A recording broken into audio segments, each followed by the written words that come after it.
Dirty Sports, episode 845, live on YouTube in 5, 4, 3. Welcome to the Dirty Sports Podcast. I'm your host, Andy Ruther, coming to you live from Cincinnati, Ohio, with my co-host from Southern California, Joey No Chill Praino. Hello, Andy, and good early morning to you, sir. Yeah, man. I see you got the coffee going, had a little breakfast. I'm out. I mean, that's actually the devastating portion of today. I'm out of coffee. Oh, okay. So I'm drinking tea, which just doesn't hit the same. Welcome to Tea Gang. I've been on that Tea Gang since probably 2017. Calling me, you're like, let's do it early. I'm like, let's do it early. Let's go. You know, I love the early one. And then here we go. No coffee. You're a morning person. Yeah, generally. Way more than me. You think so? Yeah, I think so. I don't know. You've always been good. You're not a just dick around, stay up late guy, from my experience. Right. Yeah, I try not to be. You're just like, hey, man, I got shit to do in the morning. I'm going to surf or whatever I have to do, errands. I'm going to get up. I think a lot of people do that, especially with all the streaming and all the shows and all that stuff. But yeah, ever since I've known you, I was always kind of that way for a long time. The mess around. I mean, it's, I think the thing is like, once you get to a certain point, like, like you said, it's like, if you want to do something in the morning, you gotta get to bed. Like I remember being the guy who was like 2:30 a.m. go to sleep, in Brooklyn, and Pizza Star was waking me up at 7:30 a.m. to go surf, and I'm like, well, hope I don't take a hungover shit in my wetsuit. And now it's like I'm gonna go surfing in the morning. So I'm going to put on a sleep mask right now. Not somebody's nutsack, just an actual sleep mask, and go to bed at 7 p.m. It's still light outside. That's right. Put somebody's nuts on my face. Yeah, but you know what? The older you get, the more you just value that sleep, man. Yeah. I mean, even today, I was like, I think I went to bed last night at 11 p.m. That's not too bad. Yeah. It's I'm not usually in bed before midnight, like one way or the other, but you gotta get up and you gotta do an 8:30 pod, no coffee. Get to bed. Guys, we gotta get to bed. Yeah. Most people need to sleep unless your name is Adam Schefter or Woj or any of these NFL, NBA, Major League Baseball. Well, we know we've covered this years ago. Schefter doesn't sleep because Schefter's a robot. 100%. Schefter is just like who. Can't say that bitch's name too loud. I should be like, what do you need? Do you want today's horoscope? No, Schefter. I should name it Schefter. I should rename it Schefter. You should. Yeah, 100%. That stuff's trippy, man. I that's why. And then Woj and Shams don't sleep because they're both doing cocaine to try to like beat each other to the scoop. I think that's a way better. The NFL like almost basically turned the whole thing up. They were just like, Schefter's the guy. And the NBA, it's a little bit more Wild West. There's two guys going for bombs, stealing bombs all day. And I got to say, it's a way better process. Well, Ian Rappaport's, he doesn't get the recognition. He's still got like millions of followers. Ian Rappaport, NFL Network is up there. I always wonder how this plays out. They all have insiders. They all have tipsters. Yeah. Dude, can you imagine being married to one of these guys? Honey, put your phone down. No. They're about to make a trade. I think something's happening. I already deal with that. And I'm not, there's no way I'm on my phone half as much as Schefter. But it's like every girl I've ever dated is like, you're on your phone a lot. I'm like, yeah, but I also don't go to the office. I don't leave for the office at 8 a.m. and come back at 8 p.m. I'm here all day. I'm just on the phone a lot. I guarantee Schefter, because that's the world, has his phone. I bet even I'm assuming I think Schefter has a contact lens, like a Google contact implanted inside his eye, so he doesn't even have to look down at his phone. Yeah. He scrolls with it, but he's Terminator. Yeah. He's Terminator. He's basically Terminator. Yeah. That wouldn't surprise me. Except way smaller and weaker and has never been in a physical altercation. But besides that, he's the Terminator. He's the Nerdinator. He's like, I'll be back. If that's okay with you. I don't want to, overstep my bounds. Well, I told you before we started, we're in that NBA free agency frenzy, trades, re-signing. So this will be kind of a fluid process as we record. It's 11:45 Eastern time right now. So we know these things go quickly, and we're already seeing things happen. Like yesterday, the big trade was the Hawks swapping picks and your boy Gallinari to the Spurs for DeJounte Murray, which is a huge get for the Hawks. Yeah, absolutely. I think this is a great move for both teams. I think that this is an exceptional move for the Hawks. I mean, the potential of, and I don't know if this is part of the strategy, if this is a behind the thought process. I'm sure it is, but getting a little bit more off the ball, Trae Young, such a shooter.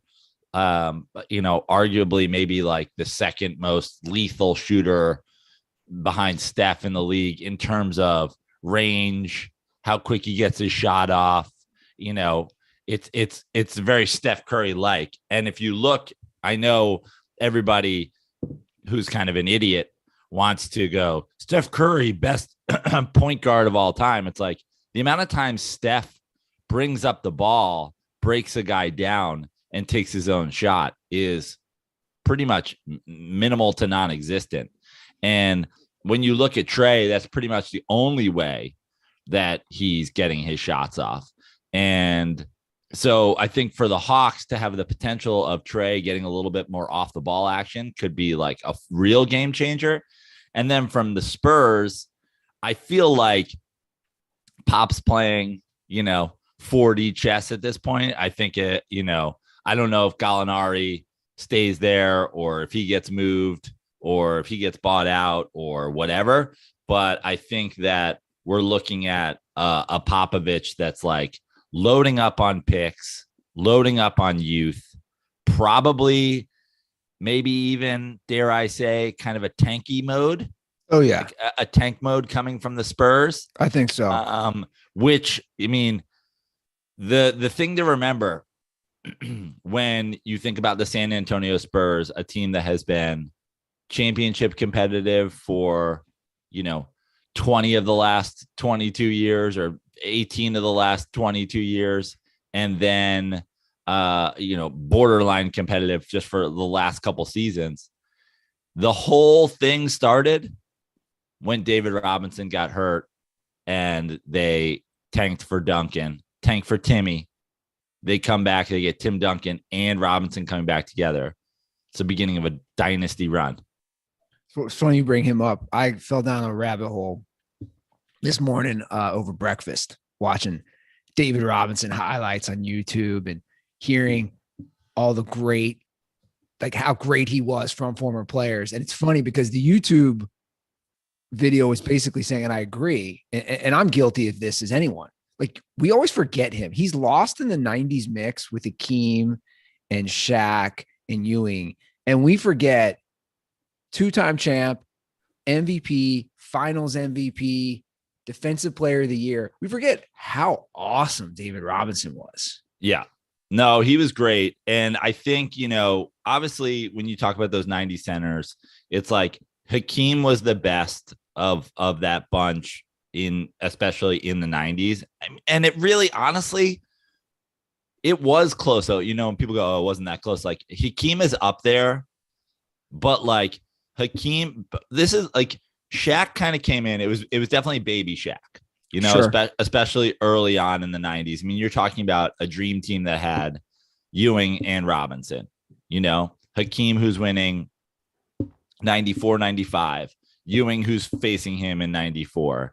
A Ewing led Knicks team who's going to the Eastern Conference Finals with regularity, which is like, the Bulls having to beat the Knicks is their NBA Finals, and then they go on and they kick the shit out of every team from the West that they have to play. It was that big three, like pre-Baby Shaq coming around, and it was kind of passed around for a while, like which one of these guys is the best. And then, Hakeem sort of separated himself with the defense, with the 2 championships. He sort of pulled ahead legacy wise, but, Ewing is carrying teams, and then David Robinson is not carrying teams. But then when he starts getting pieces around him a little bit, he gets an MVP. He gets to the finals. He wins a championship. Like, it was there. I mean, I would probably go, of those 3, I'd probably go Hakeem, Ewing, Robinson. But like in the moment when it was happening, you could make an argument in any order. And now after the fact, you kind of look back and you go, it's probably Hakeem, Ewing, Robinson, but they're all right there. I'd probably go Hakeem, Robinson, Ewing. My argument for Ewing over Robinson is just like he had similar teams to David Robinson when David Robinson like wasn't doing anything year in and year out. And then when David Robinson toward the end of his career, obviously they go a tank for Timmy. He gets, a top 10 all-time player on his team, and then he runs off, the championships. Yeah, he had an incredible, his peak in his MVP season was insane, but I think consistently over the course of his career, like being able to put a team on his back, I think Ewing did a better job, and against tougher competition at that point in the East. His story is fascinating. Yeah, I didn't know about it until I was messing around with Wikipedia. Obviously, I knew he went to the Naval Academy, but I didn't know that he grew. He didn't play basketball until like junior, senior year of high school. And he was 5'9", and then he shot up to 6'6". And you can't even go to the Naval Academy if you're taller than 6'6". And they didn't think he would grow anymore. And then he shot up, like there was all these waivers, and then he couldn't fit in a boat. Right. And I mean, it's like a movie. And then he shot all the way past 7 foot. Just like a sub guy coming in, a 7 foot tall submariner. I mean, it is fascinating. It's a movie. I don't know who plays a 7 foot guy like that. I mean, I don't know who you would do in that role, but yeah, it's pretty wild. And also reading about all that and watching highlights, it's just crazy where the center position was at then and now. Yeah. There was definitely, I mean, in the last 10 years, there's definitely been a removal of the center position. I feel like it's going to come back. I feel like these things go in waves. It'll come back a little bit, but you're going to have to be able to stretch the floor in some regard. Sure. And that's the thing. It's like, and truthfully, that's what separated those guys, those 3, even from the pack then, which was all of them could shoot to some degree. Robinson loved to be on, like, get that high post, turn around on the elbow. Hakeem was, pretty deadly from a lot of places. He even started like shoot. Hakeem had the game that if he played today, he would be a stretch 5. Ewing, obviously, with the turnaround on both baselines. I mean, he's shooting deep, turnaround baseline jump shots. And the rest of the league, I mean, even Shaq was never doing that. Even, the other guys that were in the league at the time, like the Rick Smiths and the whoever's, like every team had a big 7-footer that would just stand in the middle. And all of those guys could make enough of a jump shot that their teams could manage an offense around them. Yeah, no, for sure. And nowadays, you look at, it's like Embiid, Hakeem's closer to Embiid than he is to, like, Rick Smiths. Sure. I totally see that. So Kyrie is staying with the Nets for a year. Or is he? But he picked up his option. Yeah. Because like he said, he's pretty fickle. Yeah. I mean, I think that what it came down to is Nobody wanted him, I think, besides the no, Lakers. well, yeah, no one wanted him for all of the trouble, and then also he's got to pick up his option at some point to do a sign-in trade. It's just like everything about Kyrie is extra. It's just all extra, like the extra money, the extra years, the fucking earth's flat. I don't believe in this. I fucking do that. Like, well, it's like anything in insane. life, right? Sometimes you just don't want to deal with the bullshit. Yeah. Right. Like you could get the nice car, or I made the reference to like the hot girl. You just don't want to deal with it. You're like, dude, I'd rather just deal with someone who might not be as talented, but there's just so many headaches for everyone to deal with. But there's still a lot of talk about, okay, Kyrie picks up his option. He's there. There's a bunch of guys out there. I mean, we just saw it with John Wall, who gets bought out or declines his option. These guys declining huge money. Okay, question for you real quick. Bigger fall, John Wall or Paul Wall? I'm going Paul Wall, but it could be tough depending. Like if John Wall doesn't have a resurgence. That's what I'm saying. I'm saying John Wall, he's heading that direction. He's heading the Paul Wall direction. Are they related? Conspiracy theory. Yes. Okay. It's official. They're related. But I think the thing with Kyrie is now you have the player option is like, there are those teams out there. Obviously, the reason I brought up John Wall is because he was formerly one of those guys who it's like, Kyrie's not the only guy making 30+ million a year that the teams don't want anything to do with anymore. So like a Russell Westbrook, for example, is a guy on a team that wants Kyrie and just picked up his option as well, So is there potential for that kind of move? It might just take too much finagling because it's just selling one bad bag of shit and taking on another. And then what do you do with that? Are you buying out a Russell Westbrook type of thing? But here's what I'll say. Kyrie Irving picked up his option. He's not 100% a net this year. I agree. And I would lump all those guys together for the record. It's like their own Heisman house. John Wall, Kyrie Irving, Russell Westbrook. Now, obviously, it varies as far as the baggage, but it's the talented point guards who you question. There's a giant question mark at this stage of their career with the money that they'd be owed, with their history. What are they bringing to your team? And it's kind of insane that it even got this far with this many teams. And yet here we are talking about how teams are still going to make these mistakes. Like, hate to go full like Wayne's World on you, but like, let's cut to 4 years from now. The Knicks can't find anybody to take Brunson's $85 million option contract off their books, even though last year they were the 9th seed in the East. What are they going to do? Yeah, it looks like your Knicks are going after Brunson, which we predicted last episode.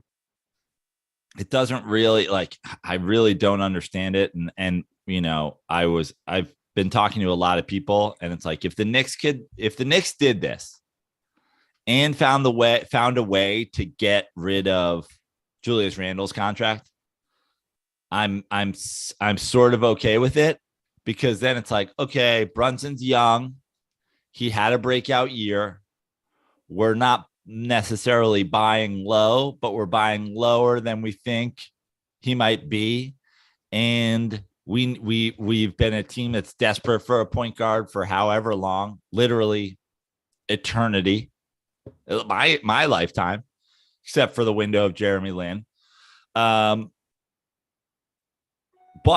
it seems like it's the opposite. It seems like no, this is it. We're all in on Brunson, Randle, RJ Barrett, the big three.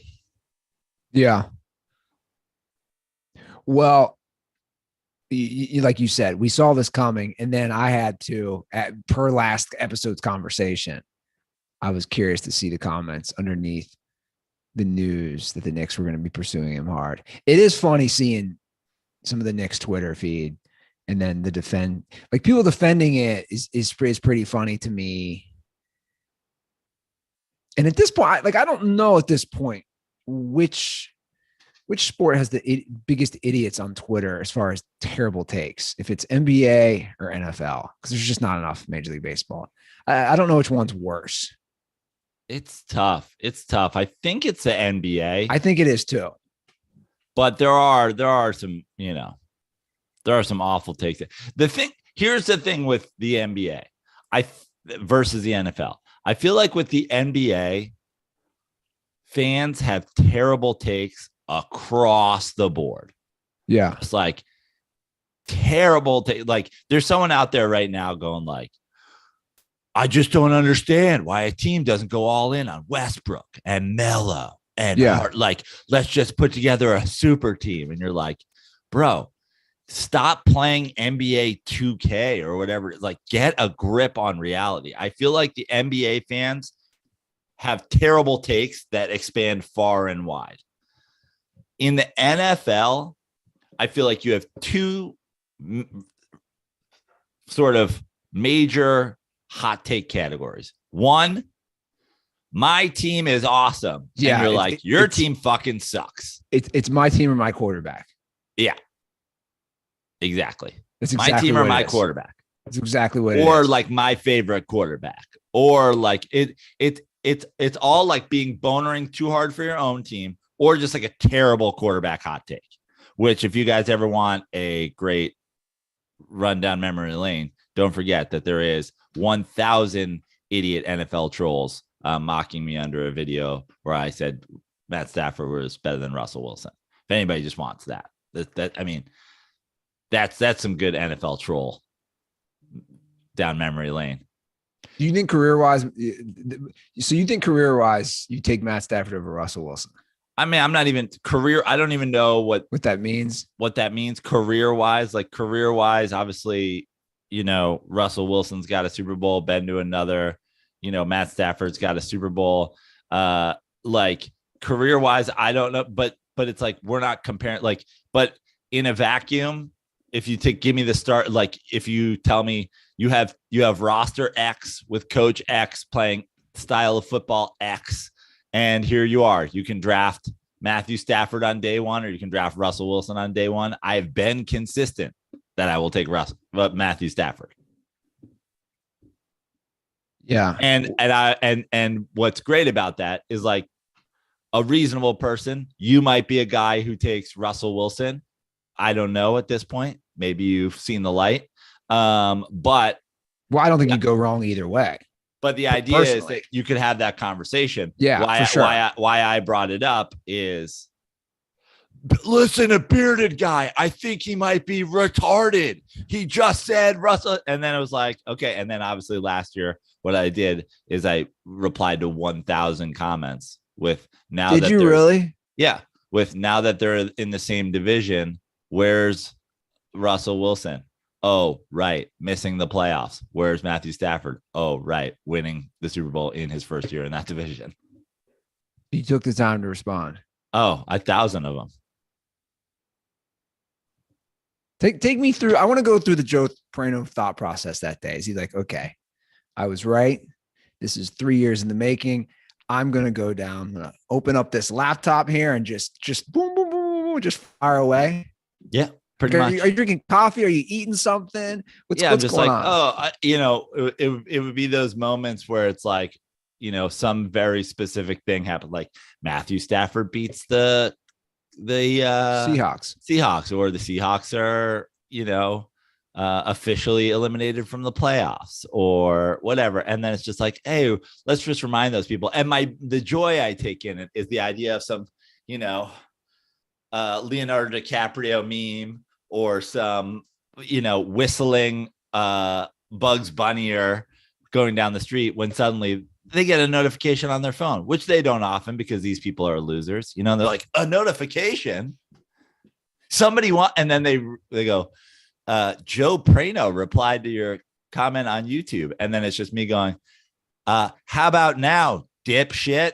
and then they fire flames coming out their head. And I just like knowing that I ruined some idiot's day. It is pretty interesting. You could ruin that's really fascinating from a psychological perspective. You could ruin someone's day both ways from a complete stranger on a comment you leave. And then there's essentially two reactions. There's three reactions, but two of them are, one is like, well, you got me. And it's like, touche, sir. Thank you. Thank you for owning your horrific take that you made simply because you have no ability to judge football outside of records and outside of what, Chris Collinsworth tells you on Sunday Night Football. You have no ability to watch a guy, make your own determination, take all the factors, who he's playing for, where he's playing, who he's playing against, all these things.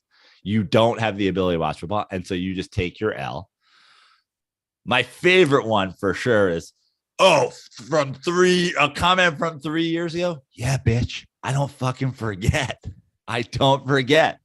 Praino never forgets. I saw that. I got tagged in a comment on Facebook the other day after we mocked our racist MAGA Cleveland Browns fan on last show.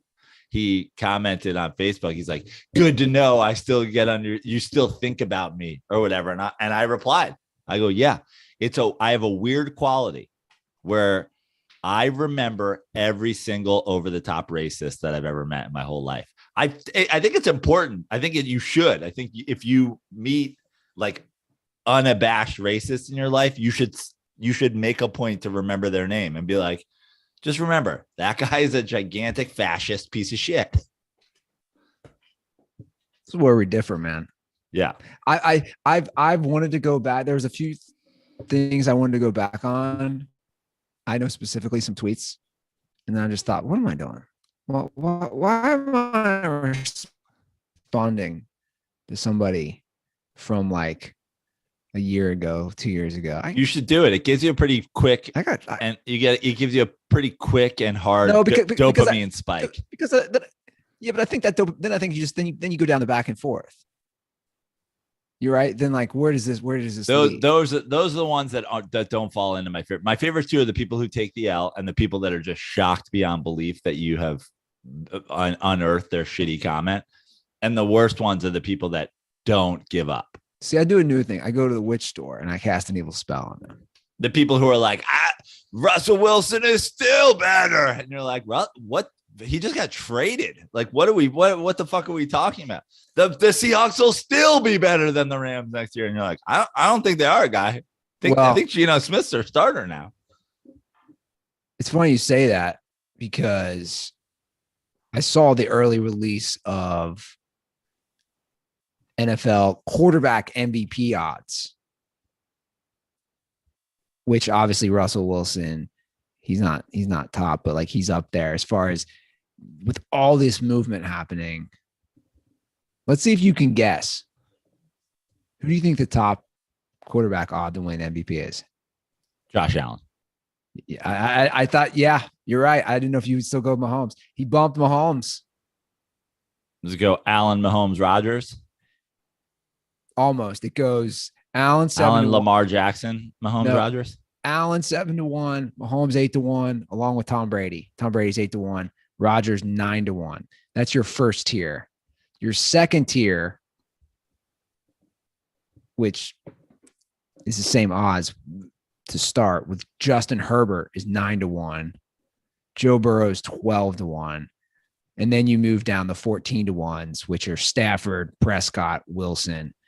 Then at 20-1, you have Lamar Jackson, Kyler Murray. This is a wild one. At 25-1, you have Derek Carr and Jalen Hurts. Yeah, that's ludicrous. That's wild to me. I think for betting purposes, for odds, for value, you would have to put it on Burrow, right? At 12-1, he's behind all those other. He's behind Herbert. Yeah. I mean, value-wise, yeah. I like Herbert. I like Herbert at 9-1. You do? Yeah. It's such a tough division, man. It is such a tough division, but here would be my argument for Herbert 9-1 for the value. let's say the San Diego Chargers win 11 games. Los Angeles. Sorry, the Los Angeles Chargers of Anaheim. Let's say the Los Angeles Chargers of Inglewood. Let's say they win 11 games and win the division. Like, if there's a pile up there. No, you're right. Where, you know, he'll get a lot of votes. Chiefs win 11 games and the Broncos win 10 games and the Chargers win 11 games and the Raiders win 9 games. And there's this logjam there, and one team has to win the division, and the guy throws for 5,000 yards. I could see him being MVP. I agree. That's a good point. You know, he threw 5,000 yards and 38 touchdowns last year. That's what I'm saying. But they missed the playoffs last year. Exactly. I just think the reason I say Burrow, I think with what's happening in that division, Lamar Jackson's coming off an injury. You never know how a guy comes off an injury. The Steelers, they'll be competitive. They always are. You know, Mitchell Trubisky's your quarterback. You have the Brown situation. Who knows who's playing quarterback? I just think the Bengals, I've joked about it in the past, but on like a serious side, I think the Bengals, you have to put them on the odds on favor to win that division. And if the O-line, which they got a lot of help for him, does their job, Randy. We have to share at the DirtBalls what Randy texted us yesterday. Randy Ruther, aka Justin Wood, texted us a screenshot of his TV. He's watching Bengals games from last year. Poor guy. The devotion. Yeah. In June, he's watching old Bengals games. It was a screenshot of the Bengals Chiefs AFC Championship game, I think. And then also, side note, like, you know who sucks the worst is Ravens fans. You're like, Randy hates the Ravens. You have to appreciate the turntness someone has. I think he's more turnt for the Bengals than you are for any team in your whole life. Well, there's not debating that at this point in my life. I think. What about like for you, Joe? You're not going back and watching old games. I mean, let me put it this way. I've watched old games. Like I've put on old games. Like in the last few years, I rewatched that Bengals Super Bowl because I was so young. I was like, I got to rewatch the one when Montana led from start to finish. I've rewatched old Reds World Series games. I mean, he's rewatching the game that just happened. Yeah. 6 months ago. And I've done that, but definitely not. But I think the difference is like, you know, we're in the lead up to football season now. We're getting close to preseason starting. We've OTAs that have happened. Randy doesn't have, you know, Diamondbacks baseball keeping him busy or whatever. Like this is all he's got, you know. NBA's over. LeBron's been eliminated for. It's basically just the Bengals and LeBron. Yeah. And Ohio State, which I've heard him, you know, less and less talk for the last few years about Ohio State from Randy. I think Randy, because he's a good person and has a good soul, I think like maybe not even actively, but maybe subconsciously separating himself from the disaster that is Ohio State football. And he has an Ohio State tattoo on his arm.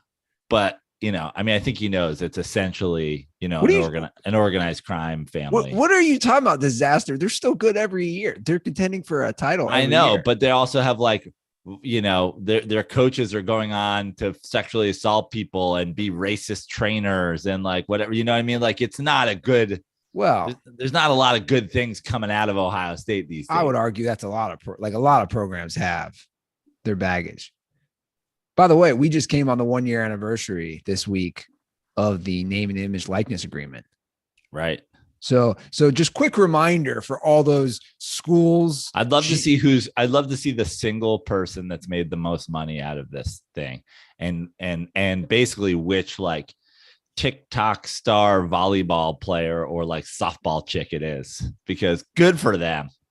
Well, that's funny you say that, because again, the 1 year anniversary, remember when all the athletic directors and coaches were like, it's going to ruin college sports. It's going to ruin it forever.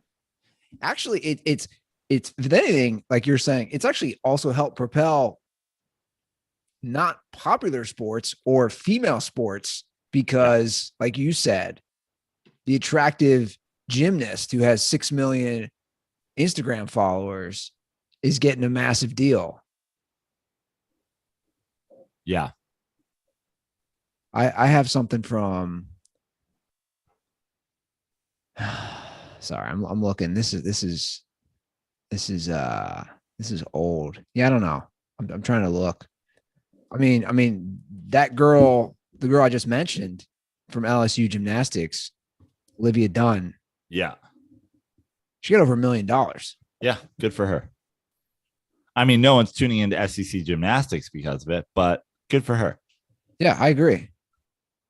No, I completely agree. Oh, this was a deal.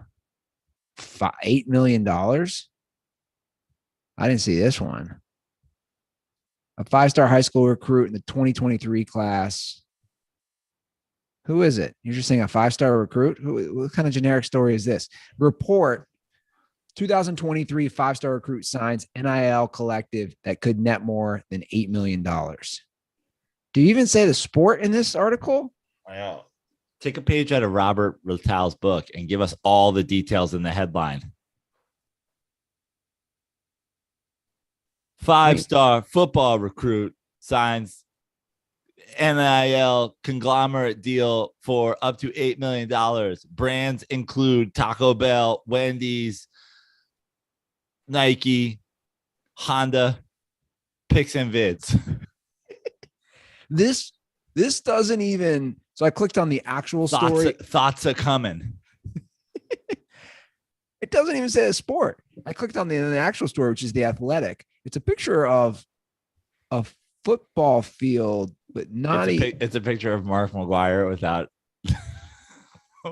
his Cardinals on his uniform. That's what this is. It's generic football player. It's a stock. It's a Getty images of a football player. It doesn't even. Am I missing something? On Friday, this is written March 11th. On Friday, a 5-star recruit in the class of 2023 signed an agreement with the school's NIL collective that could pay him more than $8 million by the end of his junior year. The Athletic has learned. You still have not said. You told me nothing. I think you should go back. You know how you have a journalist degree? Yeah. You should become a journalist, man. I feel like it's easier than ever. Like with stories like this. What are you doing? Come on, Athletic. I pay for you, Athletic. I pay for you. Come on. I'm paying for this subscription. Give me something better. A DirtBall got us a year subscription to Athletic. You re-upped. Yeah, I gave you my password, remember? Yeah, I know, because I get my daily update on the final score of the Reds games because I'm now logged into your account. I'm sorry about that. No, it's great. So now I'll get the alert. I'll be like, oh, Reds lost again. Well, you guys, do I really need this update? It's funny you say that. It's July 1st tomorrow. I haven't gone to a single game. No lie. Have not watched a single inning. I've never done this my entire life, where I've never watched a game, haven't gone to a game. And I know it's easy to say, well, they stink. Dude, they've had a lot of stinky seasons in my life. You've had a lot of stinky seasons, but this one is by far the stinkiest. It is, but it's easy. Who's going to get the reference? Who's going to get it? I have no clue. What is it? What's that from?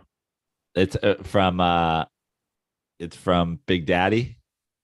You remember the teacher? It's like, we've got to talk about Frankenstein. He's got a lot of, and then she goes through a whole thing. She's like, also, his personal hygiene is becoming a bit of a concern. That's right. And he's like, my son is the smelly kid. Yeah, that's right. He's like, I have had some smelly kids in my day, Mr. Son, whatever his name is. He's like, but your son is by far the smelliest. That's right. Well, what I was trying to say is that it hasn't affected me. Not that it would, but the argument that people can't just boycott a team for a year, again, I didn't say lifelong. It's pretty easy to do if you just find other stuff to do. Now, I'm not arguing. It would be a lot harder if they were competing for a playoff spot, but it's pretty easy to go elsewhere. And on a side note, along with that, they are projected to have the lowest attendance they've ever had at Great American Ballpark and possibly in the history of the team going back to when they got bigger stadiums in 1970. So the whole, where are you going to go? Seems like a lot of people The witch store, the cat cafe. Yeah. Yeah. That'd be a funny video. Clip of him saying, where are you going to go? Yeah. And then you doing tours to other places in Cincinnati. Yeah. You should do that. Throwing axes. Kings Island. Yeah. Haven't been, by the way. Completely wasting a pass. I bought a pass for myself and my girlfriend for Christmas, which, looking back, a little ridiculous. She really didn't show any desire to have a Kings Island pass. And I was like, well. And you were like, no, listen, it became my thing last year. Would you mark that in the Andy Ruther history of it was his thing for a minute? Yeah. I'm going to go back. Don't worry, Joe. I'm going to go back. Well, we have a holiday weekend. You might need to get Twerks on the phone. We should have a check-in with Twerks. I checked in with him. By the way, getting married, I believe in September. Yeah, I checked in with him. I told him that sadly I could not attend his wedding. And then I asked him, you'll love this. I said, but I hope that you and your fiance Jordan will be wearing Mickey Mouse ears when you get married. And he said we were. And here's what's so great about Twerks. I wrote back, not sure if you're joking or not. You know what I'm saying? Like, he's such a diehard. I was like, I don't know if you're kidding. And that's the thing. That's what I was going to say. You got to get in touch with Twerks and say, how do you keep the fire alive year in and year out for amusement parks? And are you going to bring that into your marriage? It's like, how do you keep the fire burning for the most magical place on earth? Yeah. That's a good point. I think maybe for a wedding gift, I'll get them a comforter that for their bed that just says the most magical place on earth. Where the magic happens. I like it. It's a good idea. So the 4th of July is this weekend.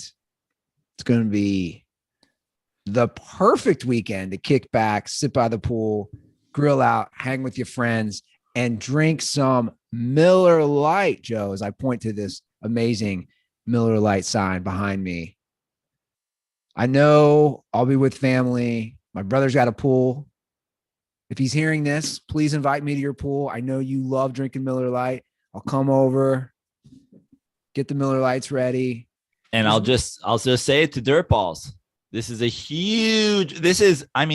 I would argue that this is the Miller Lite weekend. Agreed. A 4-day holiday weekend. You got 4th of July Friday. You've got 4th of July Saturday. You've got 4th of July Sunday. Sorry, that's 3. You got 4th of July that actually falls on a Monday. A 5-day weekend. 4th of July rolls into 5th of July Tuesday, which everybody who knows that the 5th of July is actually the foremost Miller Lite drinking day in America. That's my birthday. Correct. Everybody, if you're out there, that's the day. I want you guys drinking all the way to fuck Tuesday, dude. It's 4th of July. You go through Tuesday, skip work Tuesday, drink more Miller Lights, send me pics, tag Miller Lite, send them in my honor. I'm going to spend the whole weekend drinking Miller Lights. And my weekend extends until Wednesday morning. That's nice. Yeah. No better time. Relax with your friends, your family, your loved ones. Get some Miller Lights. Like Joe said, send us the pics, send us the vids, tag at Miller Lite, tag at the Dirty Sports. So next time you're getting ready to enjoy cold ones with your crew, go to MillerLite.com/dirty sports to find delivery options near you. Or you can pick up some Miller Lite pretty much anywhere they sell beer. It's Miller time. Celebrate responsibly. Miller Brewing Company, Milwaukee, Wisconsin. 96 calories and 3.2 carbs per 12 ounces.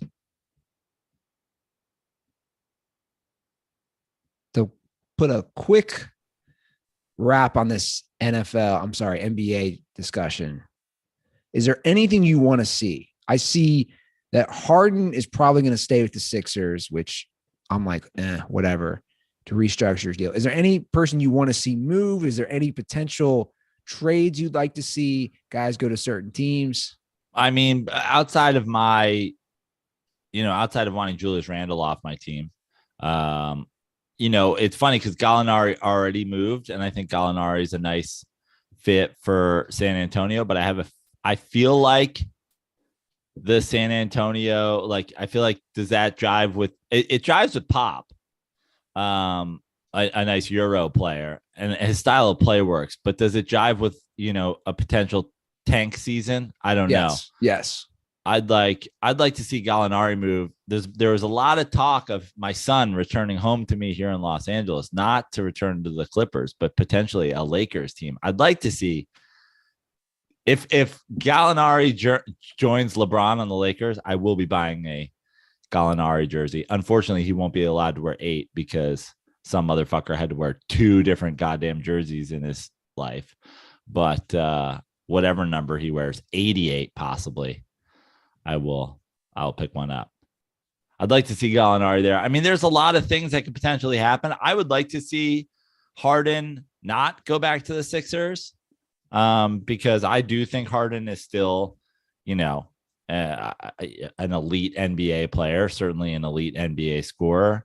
I think that Sixers team, if they make a couple of moves to fit around them and Harden gets a whole year there, that they could be really good. But obviously I don't root for the Sixers to be good ever. I'd like to see the Mavs make a move. I'd like to see Luka get some help early on in his career. But the specifics of it, I mean, it's just going to be, free agency is just going to be so fucking wild, as it always is with sure. There's only so many big free agents, but it's like, who gets signed in trade? What do you think of this DeAndre Ayton to the Nets possibly? You're talking about a team, again, obviously they lost in the playoffs this year. They still have the best record. They make the NBA finals the year before. He's a core piece of that. Yeah. I think the thing with the Suns and Ayton, and just Ayton in general, it is one of those situations where it's like, how do you not pay the guy? But also, if you're smart, how do you pay the guy the max? Like, you just don't. You just do not pay DeAndre Ayton the max. Like, I understand that more and more guys who don't deserve the max get it every year, but but with the Nets, I mean, I guess it helps. I mean, it certainly helps them. It doesn't hurt them. Just at what cost? For how much? I just don't think the value in terms of his contract can really be that high. If you want to get $1 to donuts, what is the true value of the guy? He definitely makes team better. And that's the thing. I think for a guy like DeAndre Ayton, he has to go to a team where maybe they know they're overpaying, but he puts them over some kind of a hump.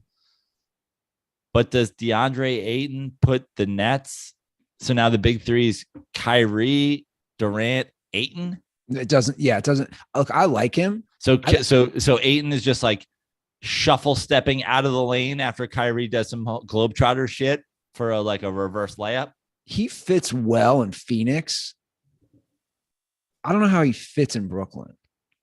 He doesn't fit that piece does not fit as well, is what I'm saying. Yeah. And career-wise, look, man, I know you want to get paid. You should.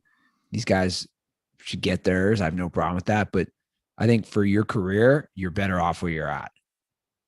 Yeah, but you got it. It's got to be a money thing. I mean, even the Bulls, for example. Bulls had a nice run last year. We're good for a while, but you're going to sign Zach LaVine to the max? Zach LaVine's, you're going to super max Zach LaVine. Where does that put you? Yeah, I agree. No, I know. I don't know. Speaking of contracts and negotiations, did you see this Freddie Freeman thing? It's kind of wild.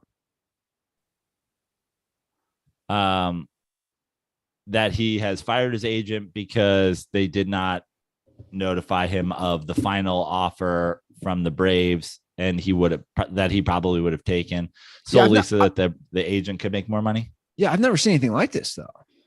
Yeah, I saw actually a very interesting comment under I don't know what baseball Instagram. Some baseball Instagram I was following put this story out, and under it there was a comment from David Freese who said, "This is why you always have a former teammate be the middleman in your deal." Interesting. So essentially what he was saying, and I was like, I've never heard this before, is if you're, if you're embroiled in a negotiation between the team that you were just on and some new team, have one of your teammates from the team that you were on be able to call you and text you about the offers that team is currently making to you, so that your agent doesn't leave out some of that deal. Because we all know agents have have all the things that they want to get out of shit too, not just the more money. I'm sure his agent was like, we definitely make more money if he goes to LA. Yeah. And so now he's fired him because he's fired him. He's repping himself right now. Right. And but what does he need an agent for at the moment? He doesn't. But if these allegations are true, the agency Excel is denying it. Of course they are. But if they're true, there are ramifications. So, the Major League Baseball Players Association would then have the right to revoke or suspend the agent, which obviously would completely affect that guy's livelihood. They again are denying it. His agent, what's his agent? And what is there to deny? You either did or you didn't. And Casey Close is the agent. Yeah. If you did and he would have, then what's he upset about? I don't know, but this guy is a major agent. Yeah. Casey Close, he's repped Jeter, Kershaw, Greinke, Kenny Lofton, Ryan Howard. So we're talking decades of major name players. And, a swindling genius. I mean, you got Derek Jeter, $19 million a year. Play the worst shortstop in the history of Major League Baseball. With that Ryan Howard deal, remember how fat that was? Yeah. That was an other awful deal that you got 2 years return on like a 10-year deal, whatever it was. Yeah. And unlike the Yankees, they didn't just let him rot over there at first base just to sell hats. Like, no, let him play for 20 more years. He'll be fine. He'll stockpile a bunch of hits. I don't know, but it's pretty messed up. I mean, you're hearing things as crazy as like he might somehow end up back on the Braves. Well, I don't know about that. Well, you're hearing it. I don't know if it would happen. Right. But you have Fuck the Braves. Fuck the Braves. Yeah, but you have to say this. I'm glad he's not on the Braves. I'll tell you that much. Thank you to fucking Casey Close or whatever the fuck your name is for getting Freddie Freeman out of the goddamn division. But you know what? There's a trust level. I'm assuming there's a trust level when somebody's circle of trust here, Andy. But there is, but like, I know you shouldn't get involved, but at a certain point, I'm just thinking personally, and I'm not just talking about sports deals. Isn't there at a certain point that you have to take onus on yourself as far as your involvement? Yeah, but he had he thought he was. He's not talking to GMs himself. That's your agent's literal job. It's a dicey situation. It's not really. That's why he's able to fire him. That's why there's going to be an investigation, because if your agent's just not telling you about offers you got, he's like, you had one job. This guy's jeopardizing his entire livelihood. Yeah. Why would anybody want to rep him, use him as their rep? Right. Wait, you're not going to tell me? And I have a potential deal? But the argument, I guess, I don't even know if he's making this argument. Obviously, he's saying it's not true. But the reports are the Braves deal was never going to be what the Dodgers deal was. Sure. I'm sure they could. So he got him the best deal, as opposed to the deal Freddie Freeman wants, which is the Braves to get as close as they can and him to stay. But I've never seen anything like this where a guy has insane regrets in the season and he's open about it. He's emotional about it on his return to Atlanta. It says to me, you clearly didn't want to leave, man, and you basically sold out for the money. Right. Doesn't it? Right? And by the way, I shouldn't use that term. I correct myself. I don't want to say sold out, but you chose the money over how you maybe felt in your heart. Right. But I think what the issue is here is he was saying is Freddie Freeman sort of said to his agent and is saying to the media and is saying to his former teammates and is saying to the fans of Atlanta and is saying to people in general, listen, it wasn't just about the money. It wasn't, I'm going to play for the highest bidder. What I would have done is stayed here if you guys had made an offer that was like a good faith. This is at the best we can do. Gotcha. And then he was like, I'll stay. But the fact that his agent doesn't show him that, okay, then it's maybe, obviously Atlanta doesn't want me as much as I want Atlanta because they're not even willing to come up to this point. Little does he know they did, but his agent was like, nah, I get paid more if we get fucking the Dodgers money. Yeah. So I'm not even going to tell him about that. Sure. Well, you said it right. They're going to have to find out. They'll do an investigation. They're now trying to do legal action, they claim, because this came from Doug Gottlieb, who claims he has sources. So then he tweets it out and it's a whole thing. But the truth will be leaked, or, it'll be figured out, so to speak. All right. We have some good calls today. We have a first-time caller. Okay. Remember Lucas? His birthday, we shouted out the other day. Yeah. He DM'd me. He's listened for years. He's making his first call. It's like a big deal for him. And where is it here? Sorry. He requested that I play the DirtBall call intro. He put a special request in for it. A lot of requests for a guy who got 2 birthday shout outs this weekend. Yeah. Bro, how much did he pay? How much did he pay in Cameo? I mean, we got to up that. Okay. The problem is I really don't have this handy.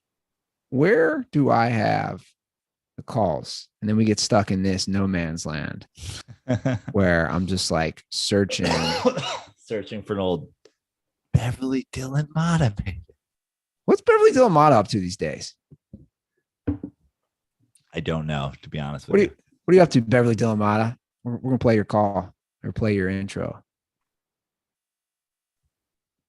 DirtBalls, DirtBall calls. Yeah. DirtBalls, DirtBall calls. DirtBalls, DirtBall calls. We got the DirtBalls, DirtBall calls.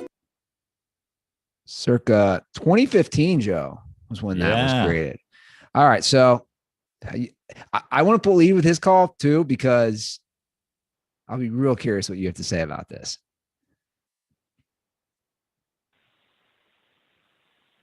Hello, Joe and Andy. Lucas Haberman calling, former North Dakota DirtBall, current Minneapolis DirtBall. First time, long time. Just want to say thanks to Noah Minton for the birthday shout out from you guys. We've both been massive fans of the show since 2015. I've got Noah a Matty Goldberg book for his birthday. He's got me a Bill Walton book for my birthday. So both just massive fans of the show. Keep it up. Now for the meat and potatoes of the call. Who do you guys think is the most low-key, overrated player of all time? To me, without question, Kurt Warner should not be a Hall of Famer. After he wins MVP, greatest show on turf, the dude is cut by the Rams, who then go on to be 12-4 with Mark Bolger. Then he's picked up by the Giants, plays 3 games, and has 11 turnovers, then is replaced immediately by Eli Manning, the GOAT. Then he goes to Arizona, is the backup for 2 years. And then he has his little run, goes to 1 Super Bowl, has 2 good seasons as a quarterback, and is out of the league. The dude is a good NFL quarterback when he is surrounded by unreal talent. Marshall Faulk, Isaac Bruce, Torrey Holt, and Larry Fitzgerald, and Anquan Bolden. Just unbelievable players around him. His career stats are literally identical to Kirk Cousins, except Kirk Cousins has 37 less interceptions. And Kirk Cousins is trash. And I love the Vikings. So let me know who you guys think is the most low-key, overrated player of all time. Again, thanks for the birthday shout-out. Thanks, Noah. And stay dirty.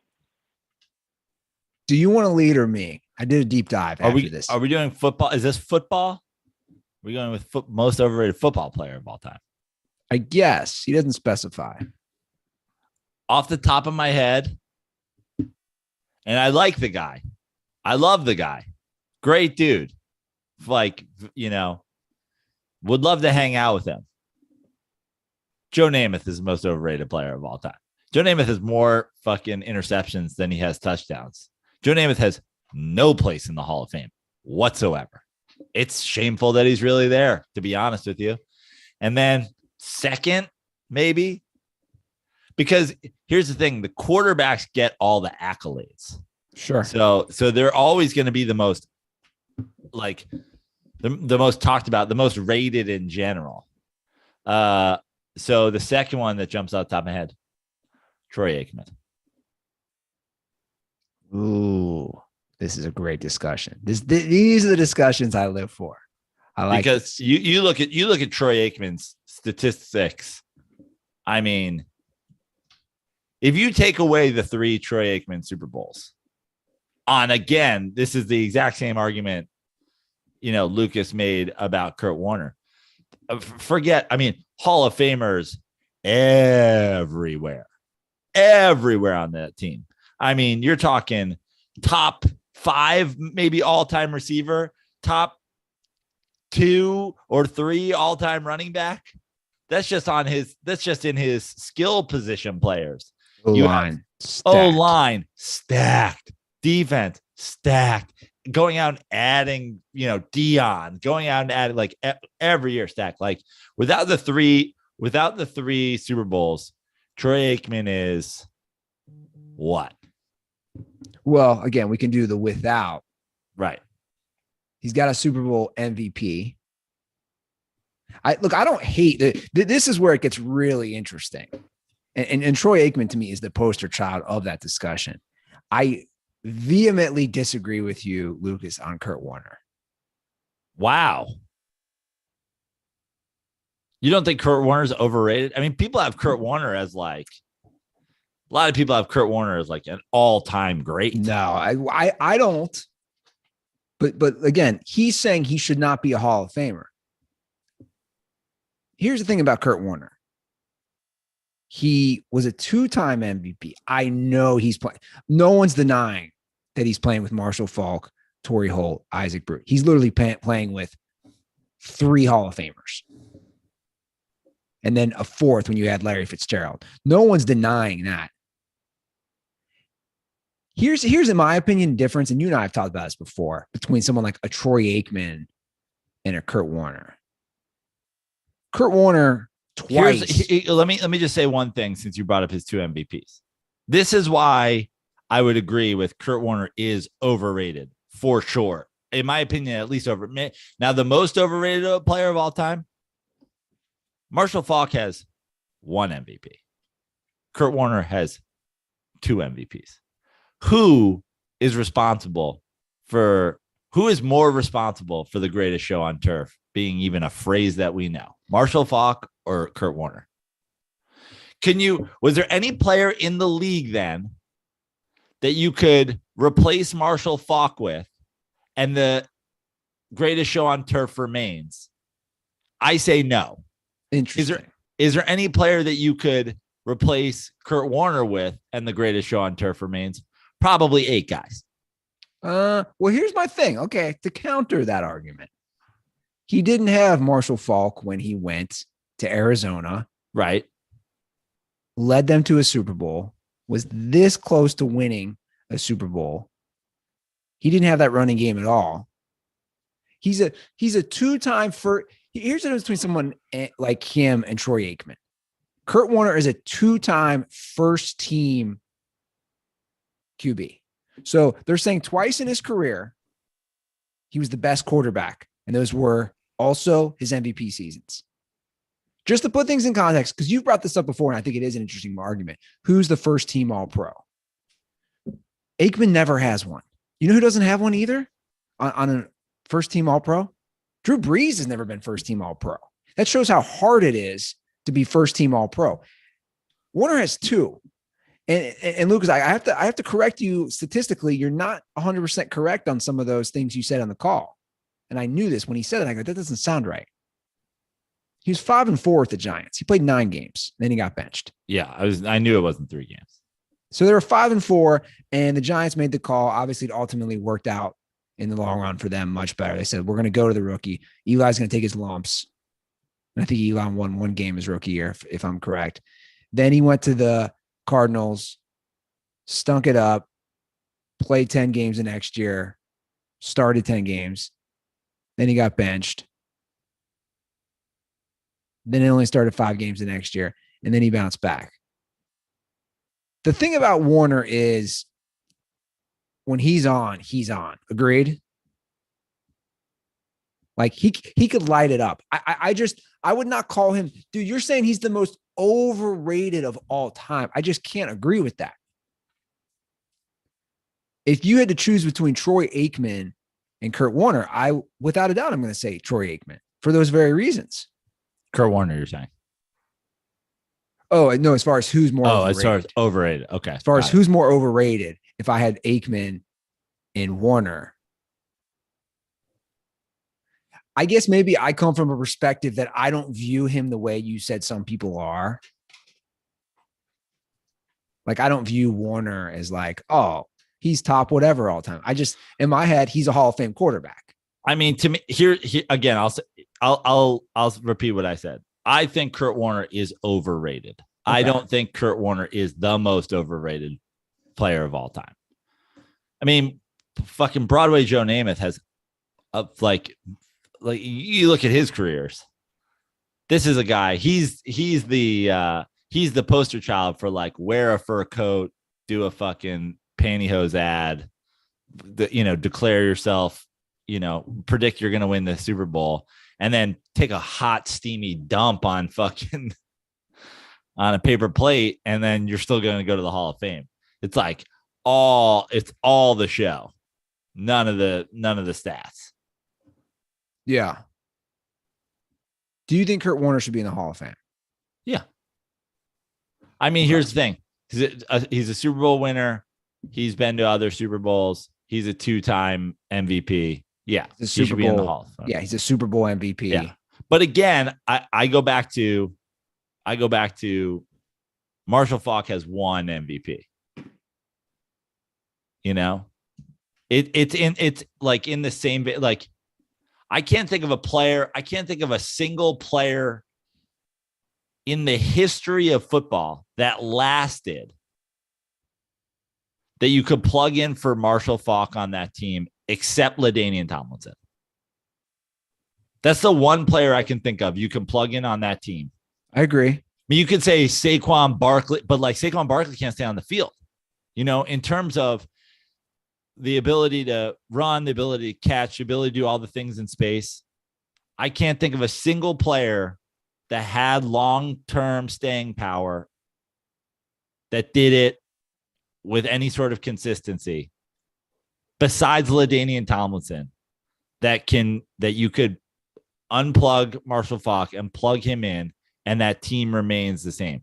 I can think of a number of quarterbacks in Kurt Warner's era, and I can think of 30 all time. Well, and I remember this happening. A lot of it because I was in St. Louis. Those two just kept battling it out for MVP. In 99, you have Marshall Faulk is second in MVP. Warner won it. In 2000, he wins it, Marshall Faulk. And in 2001, he's second and Warner won it. So in those two Kurt Warner MVP years, Marshall Faulk was second in voting. Yeah. Which I'd have to look it up. I assume that's been very rare in NFL history with a quarterback running back go 1-2 in MVP voting. That's probably just play that game. Like we can't realistically say you can put Christian McCaffrey on that team. And that happens. Or Saquon Barkley on that team. And that happens. Historically, can you think of a guy besides LaDainian Tomlinson that gives you that on those teams? Well, I think that's the best comparison, LaDainian Tomlinson. That's how it's that same mold out of the backfield that can catch balls, that can be consistent. I can't think of a single. Meanwhile, Matt Ryan could have been their quarterback. Mahomes could have been their quarterback. Romo could have been their quarterback. And I'm just listing off guys who are just like, like Phillip Rivers could have been their quarterback. Yeah, but playoffs too, man. I mean, let's not forget that. When you bring up guys like Phillip Rivers, at the end of the day, he won when he had to in the playoffs. He's 9-4 in his playoff career. That's a good record, Joe. 31 touchdowns to 14 interceptions. Obviously, interceptions are a little high, but that's a good. Like that year he leads them to the Super Bowl with Arizona. He lit it up in the playoffs, man. I'm just saying, he's clutch when he has to be in crunch time. And 3 times he did that in the playoffs. Matt Ryan did it once to go to the Super Bowl. Phillip Rivers never made a Super Bowl. I know what you're saying, but I just think come playoff time, Warner for the most part played very well. Regular season, I'm not going to argue regular season those QBs. I don't know. I definitely disagree with him being the most overrated player of all time. But it's an interesting discussion. This is a good segue for our next call, which is a show idea involving quarterbacks. What's up, Barry Sports? Mark from Wisconsin here. I have an idea that I think could actually be an idea for an entire show, which sounds a little ambitious, but just hear me out. I think this is an especially good idea if you guys ever need to record an episode ahead of time, because it wouldn't necessarily be time sensitive. I know it's 4th of July coming up soon on a Monday. Maybe this would be a good time to roll it out. But my idea is basically that you guys do a podcast making an entire tier list of all of the starting NFL quarterbacks. I think throughout the history of the Dirty Sports, probably the most common sports discussion you guys have had is comparing NFL quarterbacks to one another. And I think with it now being the off season, this would be the perfect time to just take everything as it stands, compare all the NFL quarterbacks to each other. You're not taking into consideration what games just happened or what might happen the rest of the season. I think now would be a good time to have this discussion. As far as the tiers go, I think you could do the basic tier list format, which would be S tier at the top, then A tier, B tier, C tier, and so on. But with it being Dirty Sports, I think it would be more fun if you do custom tiers, like maybe the top tier is elite, and then after that, it's just pizza tiers all the way down, ranking each quarterback into each of their own designated tiers. You could easily do the starting quarterbacks in the league. Probably want to include rookies since they haven't actually played in the NFL yet. And then you could probably toss in a couple of the guys in the periphery of starting jobs, like a Colt McCoy or a Tyrod Taylor. And yeah, I think this would easily be at least an hour plus discussion, because I know you guys can get into it talking about your quarterbacks. And yeah, let me know what you guys think about the idea, and stay dirty. Well, I think if we did this, we would stick to the pizza tier, which we created a few years ago when we decided that Jared Goff was a medium pizza, who's now been downgraded to, I believe, a Book It, old school Pizza Hut Book It personal pizza that you got when you were 7. Book It. You remember Book It? Yeah. What wasn't that the reading program where you read enough books and Pizza Hut gave you this tiny little pizza, you'd show up? Book It. By the way, is that not the most American thing if you think about it? Hey, be smart, read, educate yourself. Now go get fat with pizza. Yeah. I think we should do this. I like this. And then we're going to have to come up with our tiers. Yeah, you and I would have to. Yeah. And then I also think the pizza tiers themselves, like what pizzas correspond with what tiers? Like obviously our medium pizza, just a medium pizza. That's just the tier. Medium pizza, medium Domino's is your mediocre quarterback. But then we get into what makes a guy a DiGiorno. Yeah. What makes a guy a Costco slice of pizza? I mean, we could get really specific. I think we need to come to like 6 pizza types. I agree. 5 to 6 pizza types. What's off the top of our head, and obviously we can do this later, but just spitballing a little. What's the Aaron Rodgers, Patrick Mahomes? Is that a supreme pizza? No. To me, I think an elite pizza is just like a New York pie, Just like I don't need all the fucking sausage and peppers and the fucking, blah, blah. Like that's all bonus. Like, that would be the next level of breaking it down. It's like, is a fucking, is Aaron Rodgers Spumoni Gardens, or is Patrick Mahomes Spumoni Gardens? Like that's elite within elite. But I think like a New York pizza, like a large New York, one of the fucking big ass New York pies, just fucking elite pizza. You could do all your bells and whistles if you're in Chicago, or if you're in Detroit, or if you're in fucking Naples even. But like the elite, the sure thing, the hits every time. I gotcha. Well, I think that'd be a great way to start. What we think the elite.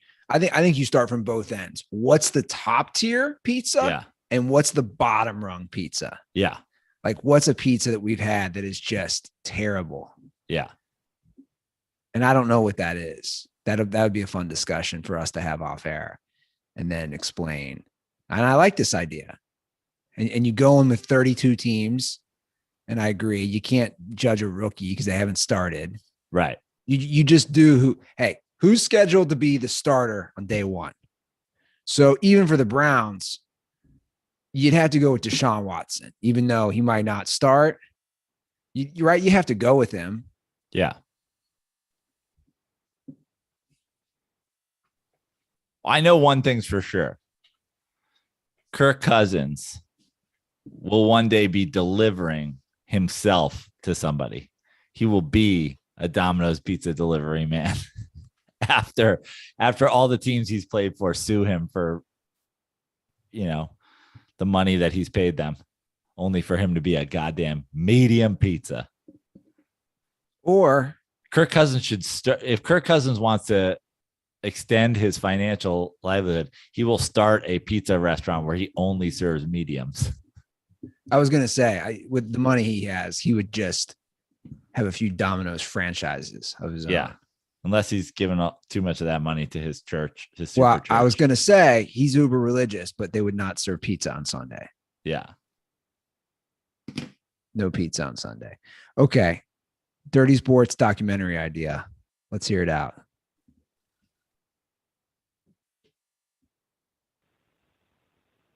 Yo, what's up, Dirty Sports? I think listening to you guys talk about the net and everything like that is plaguing most major league ballparks these days. I think we need the next ESPN Presents to be this old black and white documentary, and we just equate the nets to like the Berlin Wall, where we're talking about people. We will have interviews of people who were at games before the net was up, and they just talk about like the glory days of being able to have their kids get balls signed and not have to reach through the net and stuff like that. And we just have it like set as if like, communist Russia took over, half of Germany, and then equate that to them putting up the nets. And then at the end, we just have Joe Praino saying, Mr. Manfred, tear down those nets. All right, Love that's my this. idea. Peace. I love this as well. And let me just say something about the Nets that I haven't said in a while, which still hate them with every ounce, every last drop of blood in my body. I fucking hate the Nets. I fucking hate them. And I find it like I judge your franchise based on how far down the line the Nets go. If your Nets go to deep into the outfield, I'm like, who is running? What kind of Karen is running operations here?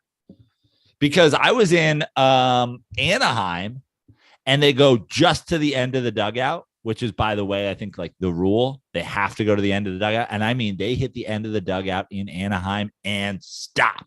And someone got hit in the head with a line drive when I was there. And I was like, good, pay attention. I root for people getting hit in the head. Pay attention. Surprise, surprise. It was an old lady who shouldn't be fucking sitting down the first baseline. There's 3 tiers in the stadium for old people. Stay out of the one that's not. But I want to say this about the Nets. Some stadiums, and I've been to Citi Field this year, and Citi Field this year, I noticed, kills it. Like it's, you see, there's no break in the net. There's no wire. There's no whatever. You're just, you got the net. Every time I go to Petco, I'm like, why did you guys buy parts of nets left over from some other field's netting system and pasted them all together in some sort of fucking crocheted AIDS blanket? Why is there a seam everywhere?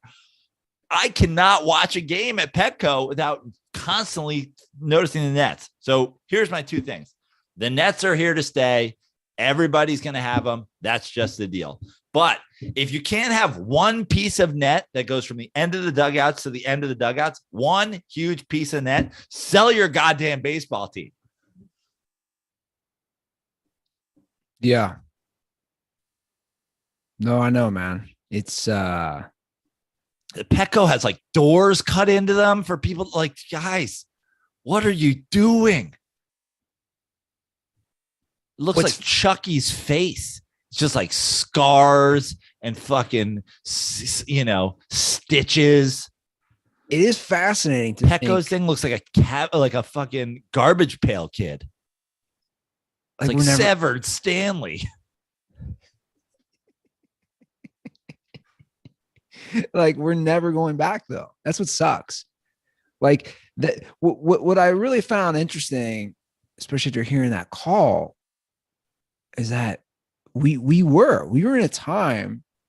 It's disheartening, and I don't say that lightly. It's disheartening for me to think I couldn't take a son or daughter to a game to see the players, to get a ball, to get like that is, and I genuinely mean that. I'm not saying that for dramatic effect. It's genuinely disheartening to think you and I grew up with that, such great memories, and now that's gone forever. And here's the thing is like during warmups, during batting practice, during whatever, like if you don't get there early enough for batting practice, and honestly, not a lot of players are just like hanging out down the fucking sidelines and batting practice. That's a dangerous place to be. We know that, right? But post batting practice, warm-ups, teams always throw on the foul lines in their outfield, in their short outfield, right? So if you're the Mets and you're at home, you're on the first baseline, you're in short right field doing your warm-ups, doing your runnings, stretching, whatever. And the nets at the end of the dugouts so that kids can go down the baselines into the outfield, allow those kids to walk up to the front row of the fucking 4 sections that are outside of first base, inside of the foul pole where everybody's warming up, and let them scream at guys for fucking autographs. And here's the thing. When you do that, when you put a net that ends at the dugout, here's what you have left yourself with. 3 sections, 3 on either baseline that are dangerous. The first 3 sections past the net ending are dangerous. The other 75 sections, 200 sections, 1,000 sections in the stadium are safe. Behind the net, you're safe. In every deck, you're safe. Beyond the outfield wall, you're safe. And toward the corner, you're safe. There is 3 sections. If you end the nets at the end of the dugouts, 3 sections on either side of the field where you are in danger. And here's the thing. If you can't protect yourself, don't fucking sit in those 3 sections. It's 3 fucking sections. And also, and honestly, ushers are such those when you see an old lady coming, get the fuck out. Just get out of here. Look, I know they're doing this because assholes sue, and we live in such a litigious society. But I don't understand if it's written on the ticket, whether it's digital or an actual ticket. Don't they have lawyers to protect? Yeah. I assume it says that on the ticket, right? Like Dude, it says everywhere on the ticket. Yeah, but right? now they're everybody's using a digital ticket, and then you have to click to look at the back of the ticket. And but my argument would be if it's on the ticket, it protects Major League Baseball from potential lawsuits. That's what I don't understand. Yeah. How can you sue? Obviously, you can sue anything because it's America, and it's so ridiculous that we sue all the time. Sue everybody. I just think we need to have that. That is such a part of the game. And it's sad. It's sad that it's gone forever. It really is. And it shouldn't be. And the nets at the end of the dugout, you have 8 sections for kids to fucking go to the front of and get autographs. Yeah. And then you are left with 3 sections on either side of the field that have 12 rows each in danger. And if you can't handle sitting there, don't fucking sit there. And if you die, you die. Yeah. I know. She dies. Fucking, I root for people. I was at Anaheim. I'm like, good. Teaches you a lesson. There's 3 sections, a whole goddamn stadium where you can't sit. You're down there with your fucking cotton candy trying to figure out how to post something to your Facebook group. Well, it just boils down to, and then we'll move on past this. It just boils down to accountability, which we live in a time nobody wants to take any accountability for anything. Just be aware, be accountable. It's no different than get off your damn phone when you're driving. It's not safe. Look up, pay attention. I see those elderly people. I see those children. I see the whatever in the 3 sections when I'm in Anaheim. I'm like, are you hungry? Good. Eat a baseball. Savage. 310-359-8365. That is the hotline. Give us a call. Give us an idea. Give us a question. And please try to keep it 60 seconds or less. It's my only request. 60 seconds or less. And hopefully you have good cell cover so we can actually hear you call. Follow us on Twitter and Instagram at The Dirty Sports. I'm at Andy Ruther on all those. Joe has a million social media, so let's hear all those. I'm at Joe Praino on all of them, except for Twitter, where I'm at Fix Your Life. He's on TikTok. He's on Cameo. That's right. I'm on Cameo. If you want a birthday shout out, a 4th of July shout out, whatever day, an anniversary shout out. I think I did an anniversary shout out the other day. That was great. I like how many requests I get from the wives and the girlfriends. That makes me happy. Yeah. So follow me on all those things, joepraino.com for shows. If you're in the Los Angeles area, giving you a huge early heads up. I have a night all my own, August 25th at the Improv Lab. Going to come out and do a longer set. So come check that out. Put that on your calendar nice and early. And my directions for you for this weekend is go out there and drink Miller Lite. It's the greatest weekend in the world ever, for the greatest weekend of the year for drinking Miller Lite. Send me your pics of you playing golf. Send me your pics of you celebrating Independence Day. Send your pics of you celebrating Joe Praino Day on Tuesday, the foremost day of the year for drinking Miller Lite. I'll be drinking Miller Lite. Let me know if you are. And let Miller Lite know too, at Miller Lite. Let us know. Let Miller Lite know. That's great for the show. Okay, guys, have a great holiday. Like Joe said, enjoy the time off. We have not discussed officially when we're dropping the next episode. So I'll run that by Joe after the show and we'll figure it out. So just stay tuned. It might not be on July 4th, but we will figure out a time. All right, guys, have a great holiday weekend. And as always, stay